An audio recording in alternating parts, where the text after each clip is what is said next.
9-week cycle for throwdown prep. Here's what we have on deck. For our fitness athletes, coming off the SuperTotal where we peak the back squat, the bench press, and the deadlift, this cycle will be a little bit higher volume and a little less intensity to balance out the stressors over the course of our year and set up our next big cycle where we peak for those 1RMs on each of those lifts. Over the course of the next 9 weeks, our fitness athletes will build up to 3RM deadlift and overhead press, as well as a 5RM back squat and bench press. For our performance athletes and those looking to prep for the throwdown coming up in August, here's what I have for you. Only will naturally focus on the clean front squat and jerk complex. Coming off the SuperTotal, we should have a really good base if you've been working on that for the previous 13 weeks.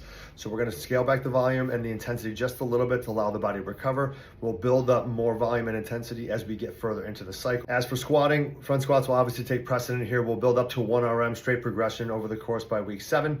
Back squats will take a little bit more of a backseat, supporting that front squat. We'll build up a little bit of volume in the early phases. Coming off of the SuperTotal was very high intensity and very low volume. So just getting some general movement capacity and load capacity back in.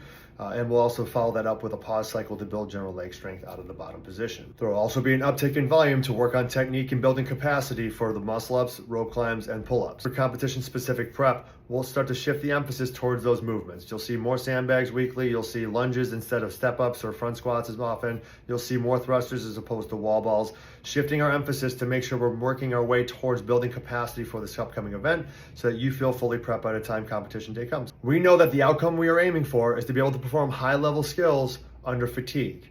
This leads most people to think that they have to practice these skills while they are tired, and this couldn't be further from the truth. Fatigue impedes our ability to coordinate movement.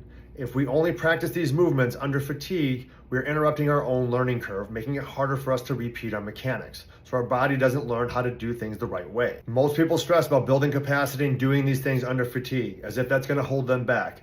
If you have consistent mechanics first, and you can trust that you are doing them the right way, as you layer in more fatigue, you'll be able to handle and build that capacity because you have repeatable mechanics and your body knows what to do when it's tired.